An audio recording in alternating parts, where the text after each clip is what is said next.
Now at 5, a new week ushers in a new mask mandate. The changes taking hold tomorrow in Washington, plus an update on the Pfizer vaccine nearing full FDA approval.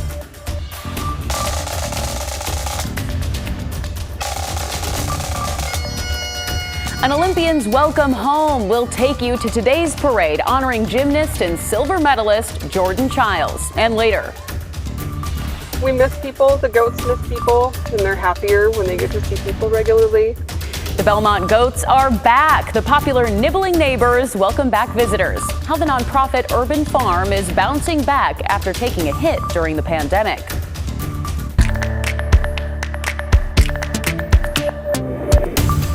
But we begin with developing news tonight. Thanks for joining us. I'm Brittany Folgers.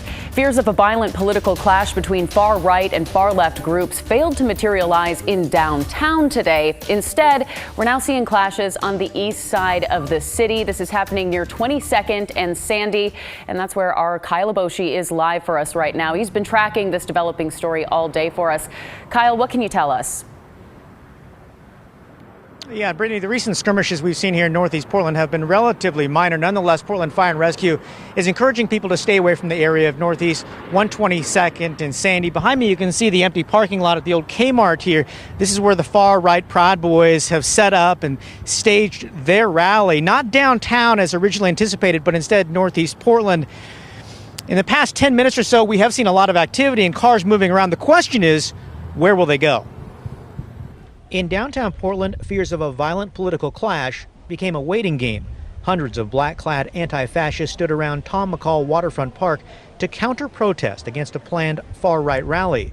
Instead, a group of right-wing Proud Boys changed plans and gathered nearly 10 miles away at an abandoned Kmart parking lot at 122nd and Sandy. Local leaders feared the rival groups would turn violent after a similar clash exactly 1 year ago.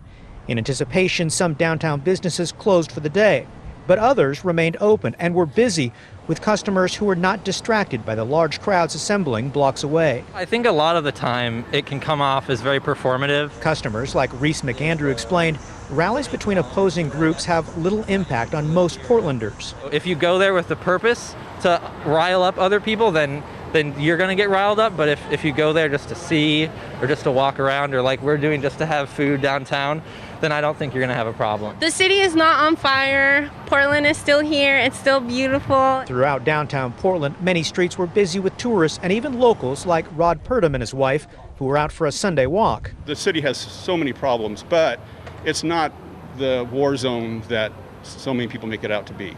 And that's really disappointing when you hear people that and you're trying to talk to people that from out of town and explain this is not the way it really is. Or people from the suburbs and you're trying to explain that's not the way it is. Come downtown and see.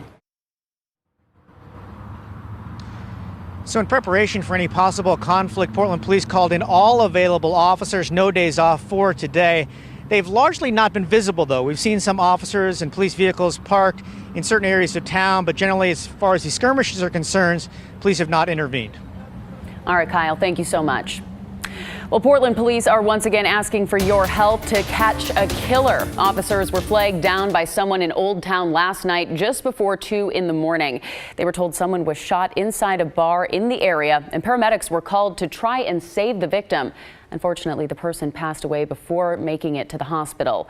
Police say the suspect or suspects left before police were notified about the shooting, so anyone with information about this should contact Portland police. Meanwhile, Vancouver police are also trying to solve a deadly shooting. Officers were called to Northeast 138th Street and 28th Avenue just after 6 last night. When they arrived, they attempted to save the victim, but the fire department arrived and declared them dead at the scene. Police do not believe there is a threat to the public, and this is still under investigation. Anyone with information should call the Vancouver Police tip line. Starting tomorrow, people living in Washington are going to need to start masking up again. Face coverings will be required in all indoor public settings for everyone over the age of 5. That includes people who are vaccinated and the unvaccinated. Some restaurant owners are frustrated about the backward steps in the reopening process, but at least one says they will comply with the new rules. Nobody wants to do it. Customers don't want to wear them. we working in restaurants, we don't want to wear them. It's uncomfortable for everybody. So, but it's something we have to do. The governor's office says it's working with state partners to reestablish an enforcement system. Now, with the mask mandate being put back in place, at least one pharmacist is wondering what impact it will have on the vaccination efforts happening in the state. Kirk Pharmacy serves rural parts of Pierce County, that's just south of Seattle. Back in May, it led the efforts to get 12 to 15-year-olds vaccinated. Since then, distribution rates have slowed from about 100 a day to 10. Pharmacist Andrew Hines thinks the mask mandate may generate interest in the vaccine for some who thought the pandemic was over. Hopefully it's like riding a bike, you know, we all did it for so long and we got a little bit of taste of what it was like without masks, but going into the fall and colder weather and more indoor things, it just probably makes sense, and so we'll just roll with the punches, I guess. Vaccination rates in Pierce County may have slowed, but they haven't stopped by any means. Just last week, 10,000 people received one shot of the vaccine. Well, a major announcement expected tomorrow could have an impact on that vaccination effort. The full FDA approval for the Pfizer vaccine is expected. Once that happens, more businesses will likely issue vaccine mandates to help stop the Delta variant from throwing off the U.S.'s reopening. According to research from the Kaiser Family Foundation, full approval is also expected to convince some skeptics to get the shot independently. Meanwhile, the CDC is reporting that vaccines recently increased. Yesterday, for the third consecutive day, more than 1 million doses were administered. That hadn't happened since the first week of July.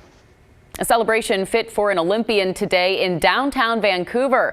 The city hosted a homecoming parade for Team USA's Jordan Chiles. Chiles returned home to the Northwest after competing in Tokyo. Fans cheered and waved as the Olympian made her way to City Hall, proudly wearing that medal for everyone to see. Vancouver Mayor Annie McInerney-Ogle presented Chiles with a key to the city in front of a couple hundred people who had gathered to see the hometown Olympian. It's amazing. I wasn't expecting this many people on a Sunday to be here, but I really enjoyed it. It just makes me realize how much everybody truly supports me, and I just appreciate that so much. She also took pictures with fans and signed some autographs. I love that image. Chiles heads off to college at UCLA in January, and she does say she's definitely thinking about the 2024 Olympic Games.